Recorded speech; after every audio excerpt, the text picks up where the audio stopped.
সন্তানকে ভুলেও যে 5টি কথা বলবেন না। নাম্বার 1, আপনার সন্তানের প্রতিভাকে কখনো অপমানিত করবেন না।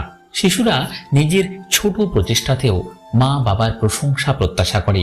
এমন না হলে তার মনে গভীর আঘাত লাগে। তারা এটি কখনো ভুলতে পারেন না। নাম্বার 2, বাচ্চাদের ঘন ঘন মিথ্যে কথা বললে তারা মা বাবার প্রতি বিশ্বাস হারাতে থাকে। এর ফলে তার পুরো জীবন প্রভাবিত হয়। নাম্বার 3, সন্তানকে কখনো হেয় বা ঠাট্টা করতে নেই। বাচ্চাদের কষ্টকে ছোট করে দেখবেন না, তখন তারা আপনার কষ্টের মূল্যায়ন করবে না। নাম্বার 4, বাচ্চাদের কখনো বলবেন না যে আপনি তাকে ভালোবাসেন না বা তাকে জন্ম দিয়ে আপনি ভুল করেছেন। এর ফলে তারা পরিবারকে দূরের ভাবা শুরু করবে। আর নাম্বার 5, বাচ্চা কোনো কাজ করতে না পারলে বা অসফল থেকে গেলে তাকে ছোট করবেন না।